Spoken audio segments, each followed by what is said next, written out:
cast of The Last Jedi.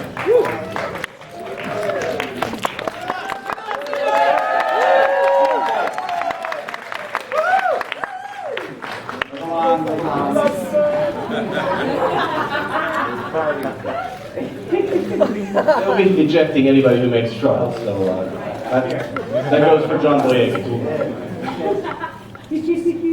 All right, so I'm going to bring them up one by one. We're going to begin with Rian Johnson, the writer-director of The Last Jedi.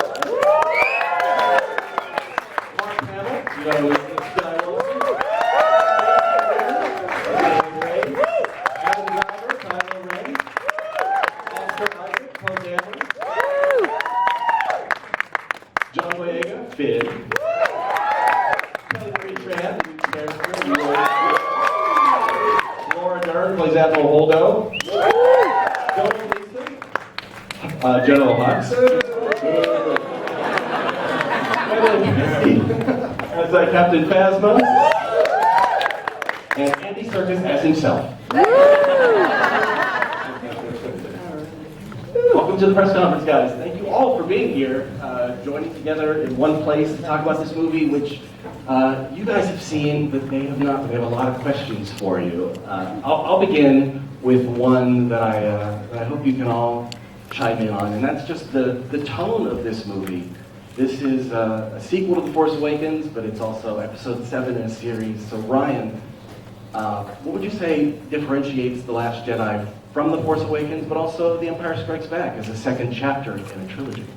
Well, and first of all, thank you guys for all coming. This is very, very exciting. So yeah, it's it's a second movie in the trilogy. I think we've been kind of trained to expect it'll be a little darker, and obviously it looks a little darker. And the thing is, though, for me, I loved the tone that was established of the original films, and also that J.J. captured in The Force Awakens of fun. And that's like, to me, it's a Star Wars movie. First and foremost, we were trying to make it feel like a Star Wars movie. And that means you have the intensity and you've got the opera, but it also means that it makes you come out of the theater wanting to run in your backyard, grab your spaceship toys and make them fly around, and that's a key ingredient to it. So we're going to go to some intense places in the movie, but I hope also it's fun, it's funny. I don't know, you've seen it. Yeah, you guys. Well, for some of the cast who was in The Force Awakens, how would you say this film that feels differently? My answer will be in direct proportion to the amount of screen time I have. Yes.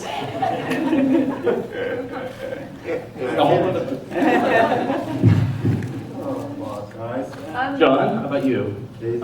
Sorry, what's the question? Question is, how would you say this film feels different from The Force Awakens? What sets it apart from that film? I just think that the story's moving forward. I just feel like that JJ had a blueprint and foundation of Force Awakens that was pretty good, and now it's about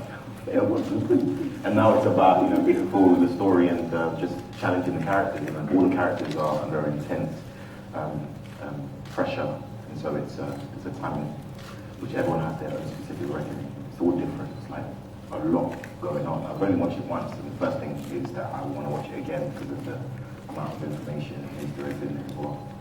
Yeah, I think the thing as well is that with often with the second chapter in a story of 3, because the first one kind of sets the tone and the world and the new characters, it introduces them. In the second one, you don't have to spend so much time doing that. You can really just delve into the story, into what's happening, like John said, to the conflict of each of the characters. I think what Ryan's done so incredibly well is that he's challenged deeply every single character, including the droids.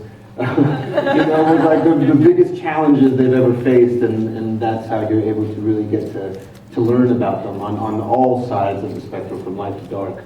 It's like he's found a way to get to the central point of that character and try to challenge them as best as he can. I think it's really amazing. Really fun. Davey and Adam, do you have any thoughts on how the film feels different? I agree with that. Thank you. I mean, the biggest thing for me when I read the script, because, there's even though you try and avoid what people are saying, it's hard to.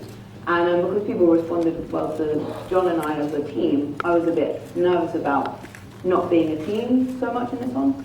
So I think for me personally, it was a challenge. The film was a challenge, and it was, I don't know what it was like for anyone else, but to be in different combinations of people.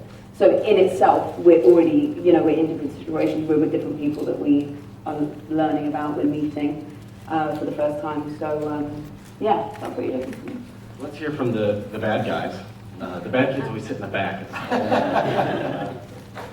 Domhnall, Gwendoline, Andy, any thoughts on just the tone, how this movie it distinguishes itself among all the different Star Wars films? I mean, I was blown away when I saw the movie. I just was so caught up with it, not least because it was really intimate and very emotional, and I wasn't expecting that at all. I mean, I knew obviously that it was going to go that way, but it's very, very powerful, and it touches you. And what Ryan's done incredibly is make this dance between tonally dance, between these great kind of epic moments and hilarious antics, literally flipping on a dime and then going right into the heart of these beautiful characters and you really caring. And I think that was, for me, I think has been, that's my takeaway. It was just an extraordinary viewing. I was delighted by the film, and what I was surprised by was that Star Wars has always been, I think the reason why it's resonated with us all so deeply is that it's our foundation story of good against evil and where that balance is and how we see elements of characters we've never seen before, things that can be unexpected. But there is something about this film, and I think it's because the world that we live in is a changing and evolving place, that it retains the simplicity of those elements, but it really resonates with what it is to follow your own human, dark, narcissistic tendencies, where that will take you. And I love that. And it's done so beautifully, aesthetically, too. I didn't go to the screening, so... We had a thing. I'm excited you're going to see it. Any sense of just performing in it? No, that's why I wanted to wait to see it with a huge crowd and see it the way I saw the Force Awakens, which is just with a lot of people losing their minds. But then I heard these guys lost their minds, so I was kind of annoyed I didn't go. I'd like to talk to some of the newcomers to the Star Wars universe, and that includes you, Brian. You're the boss, but you're also the new kid in a way, coming into this I'm film. like the new boyfriend at Thanksgiving dinner.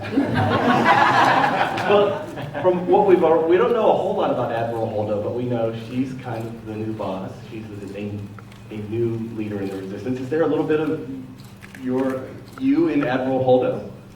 Oh, I would be thrilled if there were. Laura Dern could represent any part of me in life. I would be thrilled. Yeah, Holdo. I mean, Laura. I've been wanting to.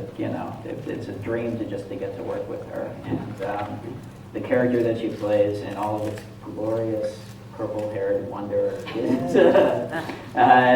We were really able to dig in and do some really exciting, fun stuff. And Laura, I know that at the moments on set where suddenly you would catch my eye and you would say, "This feels like we're making an independent film." Those were the moments that I was yeah, it kind of does, and I think that feels really good, and that kind of intimacy of the process, I think. I don't know if Laura Dern's telling you that, then you may be on the right track, I guess. So yeah, I agree. Well, Kelly and Laura, I know you're there to do a job and be professional, but is there any part of you that geeks out a little bit when you start working on a Star Wars film? Every part. Every part. I'm trying not to cry right now because this is so weird and different. Yeah, I feel like Brian has said this before, but it definitely feels like you have to find a way to just do the work and kind of block everything out, but then C-3PO comes up and you're like, oh, hello. So you're constantly figuring out how can I figure out how to work in this environment, and then you're like, but also this is awesome. So it's kind of a balance, right? Yeah. And just to add to that, what Ryan spoke to, that he does so beautifully as well as Andy was describing, the intimacy of discovering each character's conflict, which is just extraordinary given the enormity of the cast, that he gave us that in the experience of the workplace. And it was shocking.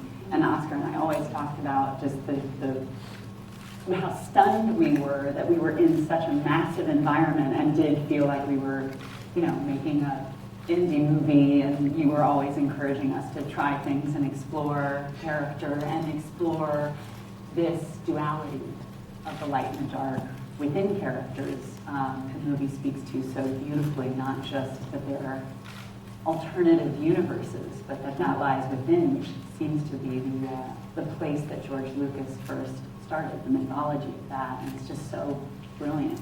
And a group of us sitting together watching it for the first time was amazing because it was like we were with 3,000 people.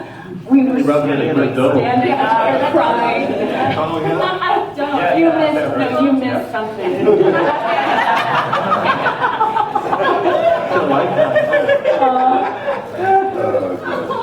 Hope you're happy. Well, I want to ask Domhnall and Adam about your two characters, Hux and Kylo Ren.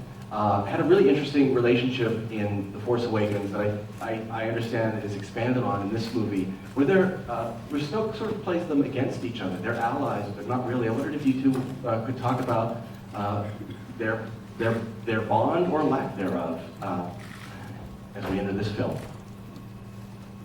I think it's definitely, there's a competition, and it's maybe yet to be discovered where that comes from. I mean, if anything, I think that's more of a testament to kind of what everyone has been saying of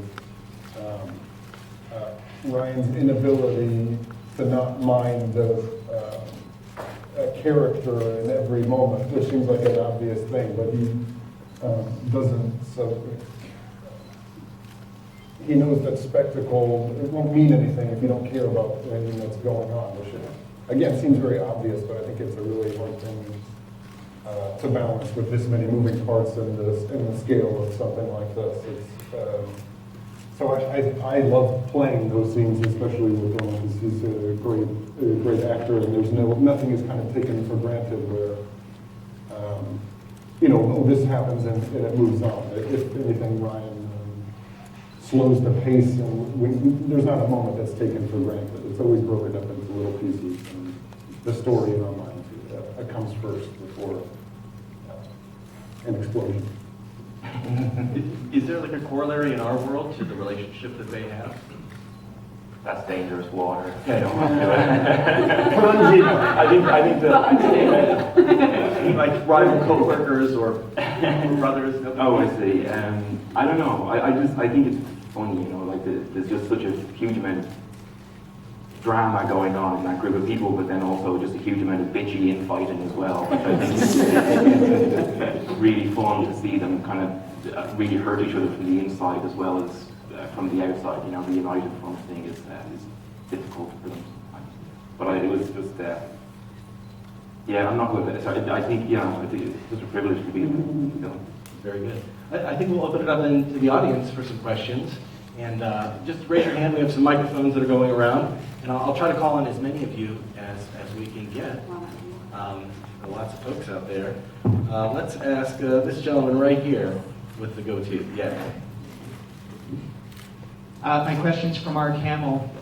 With Luke training Rey in this movie, it seems like he's in the position Yoda was with Luke in The Empire Strikes Back. Is it sort of like when your parents say you'll understand when you're older? Did he finally learn some of Yoda's lessons now that he's the teacher?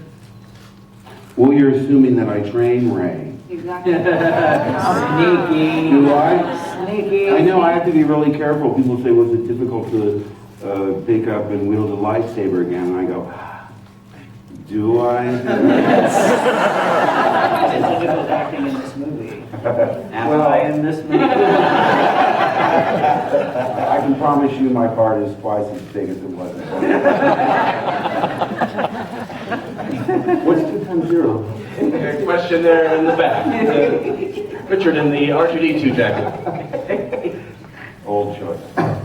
It said that a lot of the visual cues for The Last Jedi were going to be taken from The Empire Strikes Back. What aesthetic really spoke to you about Empire, and what shot did you really want to replicate from The Empire Strikes Back? In the ugly lights. It's 4 a.m. This is Thank you very much. Thank you. You're always. Last call.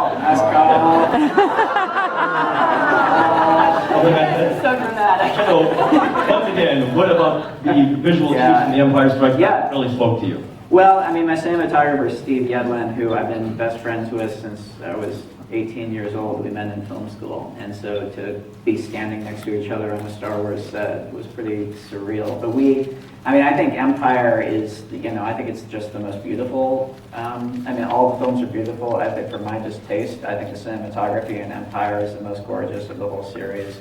And so Steve and I looked at the lighting in that it's also kind of it's pretty daring in terms of how dark they were willing to go with some of it, literally dark, and how gorgeous they went with some of the choices they made with the shaping of the lighting. But then in terms of like an actual visual aesthetic, I made a choice very early on that I thought, well, I can either try and kind of copy my idea of what the original movies did, which was much more of kind of a formal, the camera didn't move a ton, and it was much more of kind of a much more formal type visual aesthetic. Or I realized, we're going to take visual cues lighting-wise and design-wise from, the previous movies, but I need to just shoot this movie the way that I would shoot a movie, because at the end of the day, if I'm not engaged with it and I'm not trying to tell the story the way that really makes me excited, then it's not going to be up there on the screen. So I kind of cut myself from loose camera movement-wise and shot-wise from trying to imitate the past and just tried to tell the story as excitingly, is that a word? As I could up on the screen. Thank you. Yeah. Yes, right here in the front. Just want to say this is the best way to spend my birthday ever. Happy birthday! My question is, I'm keeping the tradition alive. I asked the same thing. For The Force Awakens, will we see Ewoks in this movie? Depends will they battle the Porks? It depends what drugs you take before you go. Take another question.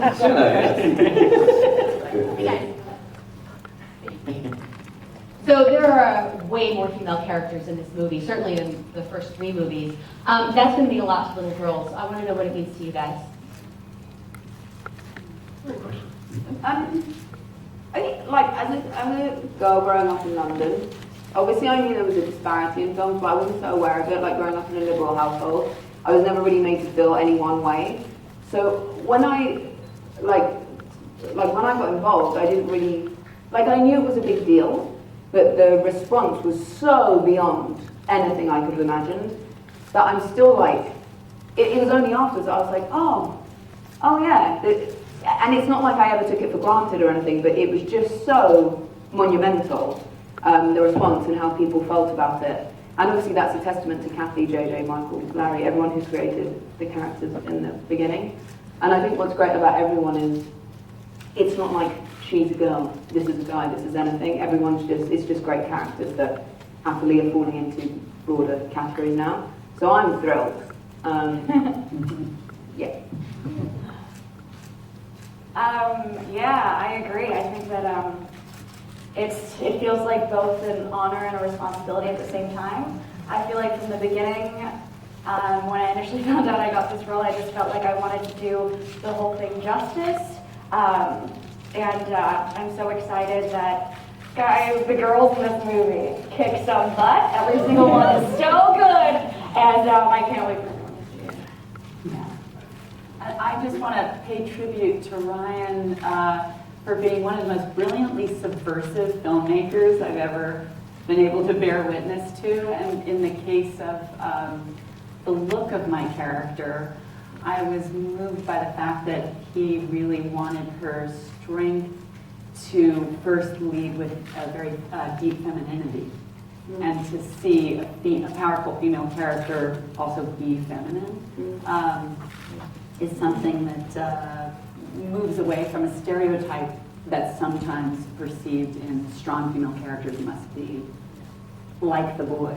I thought that was a really interesting choice to get to witness. Gwen. Take another question here. Yes, right here in the front. Oh, sorry. I'm sorry. I don't want to get on Captain Phasma's bad side. Please. I was so delighted. I wasn't cast in the first Star Wars film yet when I heard about the casting. And I was utterly delighted to see that there was a more representative selection of actors that were going to be in these incredible Star Wars films. And that has continued. And everything that my amazing colleagues say is absolutely right. You get to see women that are not being strong just because they're acting like men. They're doing something else. And also you're seeing a developed character, or at least a developing character, that's showing some complex character traits. And I'm just delighted about that. I'm delighted that something as legendary as Star Wars has decided to be modern and to reflect our society more as it is. Well said. Okay, yes, right here in front. This question goes out to Daisy, Adam, John, and Oscar. Last Force Awakens, you were the new kids on the block. You had Carrie Harrison and Mark to set the tone and lead the way for you to step into these roles. You guys are now leading the way for a next generation of actors to come into the Star Wars world. How much did that place any kind of onus on you and any sense of responsibility in addition to that inherent to your performances? No, I don't think so. In that, the lesson that I learned from the first one from Mark, Carey, and Harrison is not so much telling you, and other people that I've worked with, is not telling you what your experience is going to be, because we're all different and we see the world differently. That's kind of an obvious thing, but kind of similar to almost the question before. It's hard to impose an idea on someone that you kind of don't know. I think it's everyone's relationship to, certainly within them, I would imagine, is different, and that's kind of for them to discover. And it's almost more generous to, give someone space to make it personal to them. I'm not really sure what that means, but more that they weren't kind of let me tell you what it's going to be like, because no one really knows. And I think that they would say, even for them coming back to the movie, to this movie after so many years, that I think maybe Mark can speak better to this, that even they have to figure out what it means to them. So I think that's they're kind of lead by example people. That's kind of what I'm avoiding saying because it's so cliche, but it's so it's more powerful, I guess, when you see it in action. So I think that none of us took it upon ourselves to tell people how it was going to be for them, because we're not them. I don't think that affected our performances in any way. I think everyone was just as equally terrified to figure out what we were doing. Make sure we were looking at space.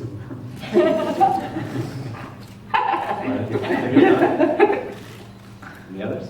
Okay, we'll move on to the next question. Look at somebody in the back there. Yeah, gentleman with his hand up, with his finger waving. Yeah, back there by the camera. Hi, James Burns from Jedi News. First of all, Daisy, I can't help notice that you're wearing a very, very dark shade of lipstick. Obviously, Ray goes to the dark side. Shit. The question is George made the original trilogy very much. We watched it through the eyes of R2-D2 and C-3PO through the droids. And obviously here we've got R2-3PO and BB-8 and BB-9E. So do we continue to see the story through the eyes of the droids, or are they just passengers on this adventure?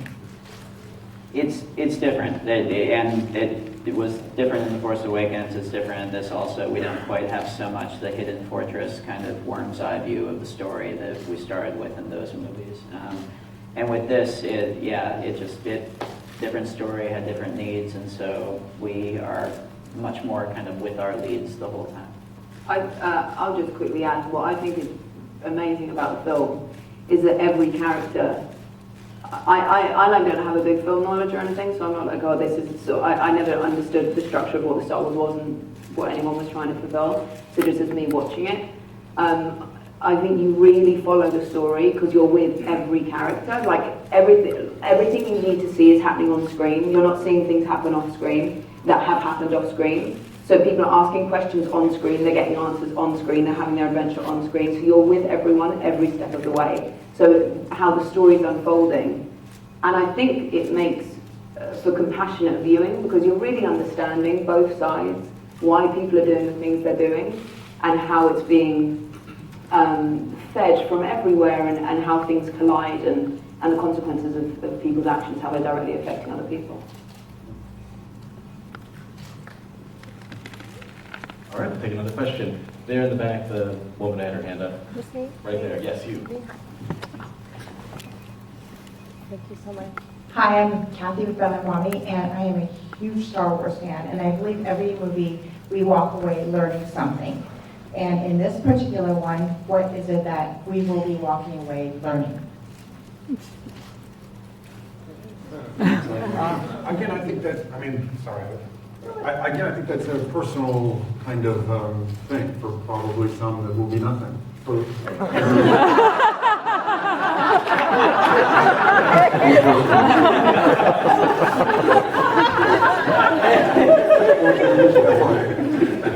I've heard this said that it's the best way that I understand how seeing a movie in a dark room with people who are total strangers kind of works, whether that be in a play or a movie. Is that no one lives in the theater. Everyone has lives outside. Well, hopefully, and then a kind of collective intelligence that happens in the room. And what is rewarding about it is realizing that you all are having a different experience, but at the same time, the same experience. And whatever your life is outside, whatever circumstances, whether it be death or drugs or birthdays, or so down, you bring into the theater, and whatever is happening in the movie, obviously where you are in your life, I think speaks to you in a different way than anybody else. So it's a hard thing to kind of blanketly say, I think you'll feel this, because again, we're not you, so that's where I think. So maybe potentially nothing. Thank you. Well, I don't know if it's so much a moral of the story, but Ryan, one of the things that you and I have talked about is that a theme that's throughout the movie, all the different storylines, is the perils of meeting your hero and living up to expectations. Is that one thing that maybe connects to her? That's definitely one of the things, in it. I mean, it's I think these movies to some extent are always about, I don't know, to really boil it down, it's, if you look back at Lucas kind of, famously drawing from the hero's journey myth that Joseph Campbell wrote about. And the hero's journey is not about becoming a hero, it's not about becoming Hercules, it's about really adolescence. It's about the transition from childhood into adulthood and finding your place in the world. And you have these new powers that you're feeling inside yourself for the first time. You don't know what to do with them. You don't know who you're going to get help from, who's going to be unreliable, who's not. Navigating those very tricky waters that we all have to navigate. That's why it's so universal. So part of that is your relationship to heroes and people you thought were your heroes, people you don't expect to become your heroes. And that's definitely something that plays out in this film. Do you have any thoughts on that, Mark? Having played the young farm boy who becomes a hero and now returning to that character all these years later, what journey, without obviously giving it away, but what arc is left for a guy who's been through what Luke Skywalker? I don't think any line in the script epitomized my reaction more than this is not going to go the way you think. And Ryan pushed me out of my comfort zone, as if I weren't as intimidated and terrified to begin with. But I'm grateful because you have to trust someone, and he was the only Obi-Wan available to me, not only in my choices as an actor, but my choices in software. Oh! Because, well, I was so embarrassed. I looked at my drab black socks and I said, "Curse you, Rian Johnson. I'll get my revenge." You have learned well. You have a really nice blue sweater, though. Oh, thanks. Well, not on right now. Oh, okay. I saw it's going back Monday. All right, let's take another question. Yes, Equal Diva. Oh.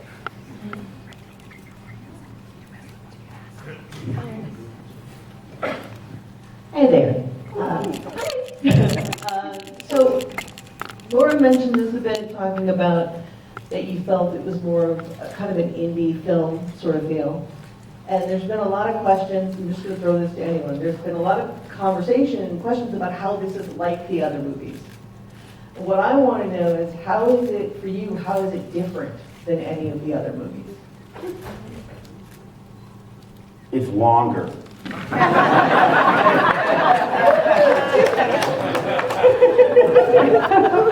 Not much longer, not much longer. I'm not asking for spoilers or anything, but just how did it feel different? As an actor, I would much more easily draw comparison of similarity, because I'm sort of just speaking for me that I was like real new to this all, and it was first film and all that sort of stuff. And I've done smaller films now this year, and I'm like, genuinely it feels the same. Like the sets tend to be smaller, we're shot in Prague instead of London, but like it's a small, not a small feeling, but it's like that family thing. So going into something could have been really scary, and being surrounded by people that make you feel really comfortable for me is like the only thing you can ask for, because you can only do what you can do. If you're in a really safe environment, then you're able to do more. And coming back, like it really felt, it was different obviously in ways, because the story is different, the characters are being challenged in different ways, but the crew was similar. Ryan, I think it says a lot about Ryan and our first Jamie actually, like how a set is run is so incredibly important. And what JJ and Tommy did first time around, Ryan and Jamie did this time, it's just a really happy set that everyone feels, I think, heard and respected. And so just like in an acting sense, taking everything away, I think the same feeling was captured of love and of everyone trying to work together to make this thing that hopefully other people will love.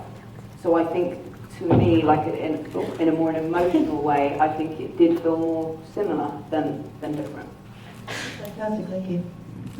Hi, I'm Juan Fernandez from Boyega, Puerto Rico. I wanted to ask the director. I see you at the celebration and all the things that you participated to see that you're a fan. So I wanted to know at what moment as a filmmaker, whether it was in the screenwriting process or shooting something, did you feel a transition from fan or felt ownership as a filmmaker of the Star Wars movie that you were making? Oh, I keep waiting for that moment to happen. Even standing up here, I see the big Star Wars behind me, and I'm like, oh, do I belong under this? Yeah, it feels very, there's no like eureka moment where it's like, now I'm doing it. You're always riding that line between feeling like you're a fan who snuck in the back gate and is getting away with something, which I think is probably a good thing. I'm actually curious, I'd be curious to hear John, just because you're the biggest fan I know in the world. I'm still trying to get over it, I can't lie. Because I think what we forget is that when we filmed Force Awakens, it was about 2 years between then and before we started on Last Jedi, and we went off obviously to do other stuff, and then when you come back, it just feels like you're back in school, you know, and it's fun. Every day was a new set.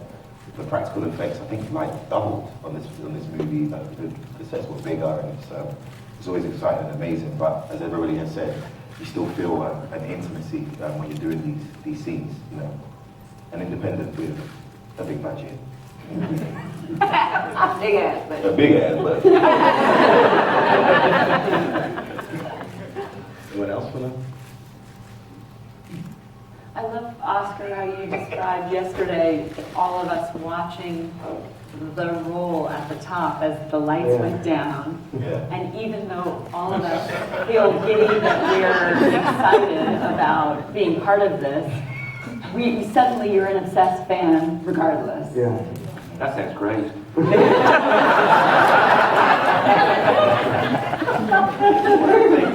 One more question, Jermaine.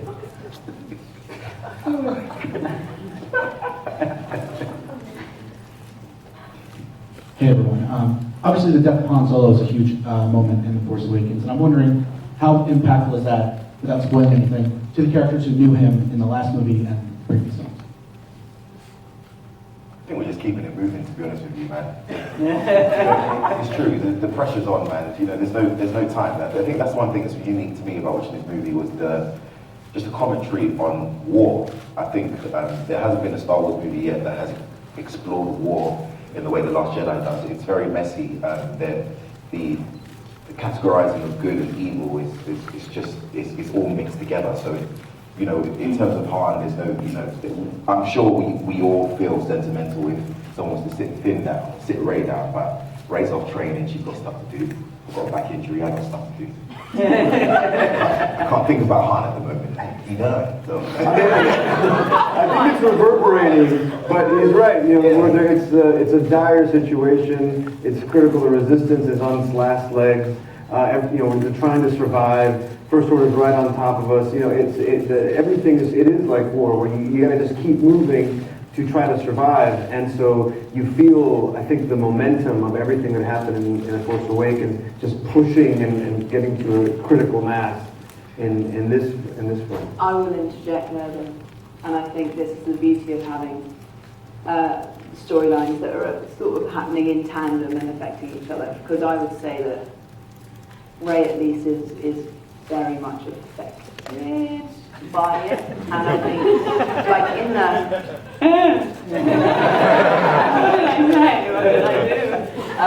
in the first, like Rey as a character has been alone for a really long time, and she's really open to like love and friendship. So Finn and BB-8 come along, and it's like this amazing adventure. And then Han, like without trying to, she seeks something from him because there's an intimacy and there's a sort of figure of something she's never dreamed of for her. That gets, you know, snatched away, and she's understanding, everything's new to her, so she's understanding things in a different way, and luckily for me, because I was trying to get to grips with everything going on, and then Rey's trying to get to grips with everything going on, so for Rey at least there is some time, everything's moving forward, but she has some time to ask questions and wonder what it is that leads people to have led someone to do something like that, and also how that directly affects the world around her, because yeah, and then she, you know, she's worried about being at home, so I would say she's maybe a little more affected, at least emotionally on screen. I just want to say one thing, going back to one of the things about the question about, you know, the strong women in it, because I think as a guy, I'd like to say that for me, the most formative people in my life have been women, and so that has shaped my destiny so much, and so to see that reflected in the film is really, really beautiful. So, and it is more true to real life and what's happening now, but what's always happened, which is, you know, they're the ones, you know, that shape you. Leading the way. Yeah. But speaking as the leader of the First Order, I have to say that Snoke is very unimpressed. The fact that there is such a huge female force that seems to be growing in the universe. It's threatening, it's deeply undermining, it's got to stop, it cannot go on. And this we see, without giving too much away, a little snatcher in this movie. Snoke's-plaining. Wrap up the press conference. Going back to Jenna's great question about women in this film and female characters in Star Wars in general. One of, well, for a long time when I was growing up, there was really only one character, and that was Princess Leia, now General Leia. And of course, Carrie Fisher isn't here with us today, except probably in spirit. giving everyone the finger from back there. But I wanted to ask the women in this film about the impact that Princess Leia had on generations of young girls who were watching these movies, even though there wasn't a whole lot of variety for them. I think this is a character that spoke to them. And Gwendoline, speaking as one of the idols of the bad girls, as Captain Phasma, what role did Leia play in your life as a young Star Wars fan? Well, she was very significant because I was first shown A New Hope when I was 6, and I remember thinking, wow, that character's really different. I watched TV and film obsessively from such a young age, but it stayed with me throughout my formative years of, she's really interesting, she's really smart, she's really funny, she's courageous, she's bold, she doesn't care what people think, and she isn't prepared to be told what to do. And she doesn't look the same as a sort of homogenized presentation of a woman that we had been used to seeing. So that was really instrumental to me as someone that didn't feel like they fitted that homogenized view of what a woman was supposed to be, that there was inspiration there, that you could be an individual and celebrate yourself and be successful without giving yourself over, without necessarily making some sort of terrible, huge compromise. So it was a big inspiration for me. And you know, to play a character as well from what we've seen in The Force Awakens, I was very excited when I was shown just the basic element of the costume. And here we were seeing a character whereby a woman wasn't, her femininity was not delineated in terms of the shape of her body, in terms of her physical attractiveness, those elements, that weird random group of elements which we're born with, it's some kind of odd lottery and then we're judged on in society. And I was just delighted to be able to have that opportunity.